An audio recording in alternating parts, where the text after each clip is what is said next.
Hi YouTube. This video is a follow-up to my original unboxing video on my BlackBerry Leap. Now, if you guys follow the channel or if you watched that original video, you know that I bought two of these about 6 weeks, 2 months ago. Bought one for myself as a backup phone, and I bought one for my daughter, who apparently has a propensity for destroying phones because she kept it for 2 weeks and then she dropped it and broke the screen. That's unfortunate. But I knew that she had had a problem with that in the past. She's 17. Don't know what that means or how that kind of factors into the fact that you drop phones and break them often. But again, if you're not paying for them, that's a whole nother subject. But I picked up one for myself as well at that time, and I've been kind of test driving it and using it, again, not as my primary phone, but as my backup phone. You guys well know that my primary phone is my LG G6, which in my opinion is one of the best phones that LG has ever made. But this video is not about that LG G6. You can go back on my channel and you can see me talking about the LG G6 in a previous video. But this is just a follow-up to the BlackBerry. Again, as a backup phone, I bought these phones. I paid about $70 each for these phones.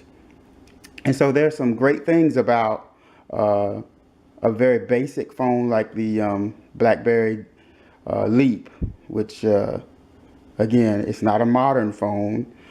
This phone was probably created somewhere around 2014, 2015. It's one of the final phones that came with the BlackBerry 10 operating system, which has some great features. And I'll just power this one on here and get past the password screen here and just give you guys a look at the screen and show you how fluid it works. It's a gesture phone.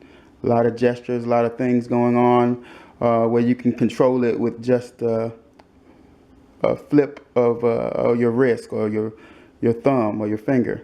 So you're doing different things like that as opposed to pressing buttons. There's very little, there's no home button or anything like that down there. So that for me actually works pretty well, especially for a backup phone. But you can see that, you know, the phone doesn't have any glitches. The screen, again, it's not the highest resolution, but it's not the lowest resolution either. I think this is somewhere around 250 ppi, 270 ppi. So pixels per inch is, I can see it, and it works just fine for me. So having said that, once again, there are some good things about this phone and some not so good things about this phone. We'll talk about the good things first. The first thing for me is build quality. For a $70 phone, it's just got great build quality. You can go out there and you can find blue phones. You can find some other phones that, you know, may or may not have as good a build quality, but by and large, you're not going to. It's plastic, as you can see. It's very lightweight. It's got a glass screen. The BlackBerry name brand is prominently displayed on the front, and then their little symbol on the back. Very grippy back.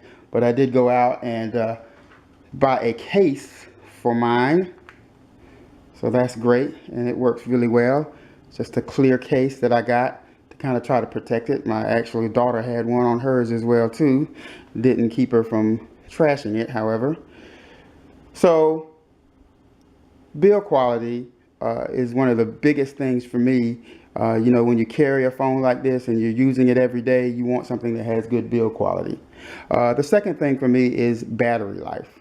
This phone has fantastic battery life. Better battery life, in fact, than in some cases my LG G6. It just lasts and lasts and lasts. And of course, I haven't been using it as a daily driver, but the first 3 or 4 weeks that I had it, I did. And I could easily get through a whole day, if not 2, without charging the BlackBerry Leap. So that was fantastic for me. Again, I'm not a super heavy user. I watched a few YouTube videos, maybe sent some texts and do some basic things like that. And that's what this phone is great for. It's a good basic phone. The third thing for me is I'm old enough to remember BlackBerry in its heyday. So the name BlackBerry for me still has some cachet. Still kind of feels like a premium brand, so to speak. I can remember back in 2007, maybe 2008, when BlackBerry was all the rage, when everybody wanted a BlackBerry. That's what it was all about. You know, those days are gone now. BlackBerry is not the name brand that it once was, but for me, BlackBerry still has some cachet. And there's a feature on this phone that I really love, and it's an integral part of BlackBerry. As you can see, you can actually have the screen off and see some of your notifications.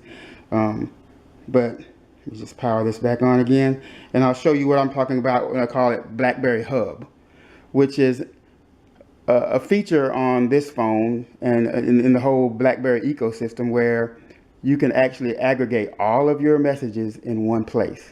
I'm talking about all your texts, all your emails, all of your Facebook notifications and Twitter and all of that good stuff all in one place. And not only that, but I can integrate it and actually connect it to my wirelessly, by the way, to my laptop or to my computer. And if I get a notification, the phone is not on me, it pops up on my computer screen. If I get a text message, it pops up on my computer screen. If I get something in my Facebook feed, it pops up on my computer screen. Don't even have the phone on the same floor of the house with me, and I'm able to see those things. That's all part of the BlackBerry Hub synchronization. So that's fantastic. It's a great feature for BlackBerry 10. Now, some of the things that are not so cool, again, applications. You're just not going to get as many as with stock Android. It's not that kind of phone. The BlackBerry 10 operating system, which is really an outgoing operating system, I think they're going to support it through 2019. Developers just aren't making new applications for it, and many of the applications that are made just don't operate with it. So you can do basic things with it, like YouTube. I've got Box on there. I've got the Bible on there, a couple of other things like that. A few simple games like pool and a driving game. But if you want the latest and greatest and high graphics video games, this is not the phone for you. Like I say, it's a good basic phone, but it's just not made for game playing. It's made more for getting work done and actually using it in the enterprise system that BlackBerry has always pushed forward. A lot of great security features, and again, that's what BlackBerry has basically morphed into, as a security company. So from that standpoint, it's great. As a good basic phone, it's great. But if you're looking for a lot of applications to run the latest and greatest Android, this phone is not going to do that. So if you have any more questions about the BlackBerry Leap, leave them in my comments, subscribe to the channel, or another great resource is a site called crackberry.com. I went there even before I bought the phone and looked. They have a great forum section.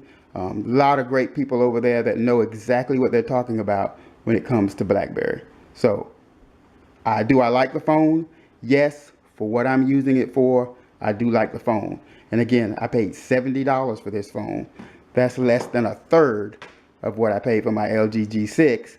And if you're buying Apple iPhone 10s, or if you're buying the new phones from Samsung, they're going to cost you 10, 12, 15 times that much. And again, I wanted a backup phone. That's exactly what this phone is serving as, a great backup phone. So, once again, if you have any questions or comments, please leave them in my comment section. Subscribe to the channel, and there'll be more great videos to come. Thanks.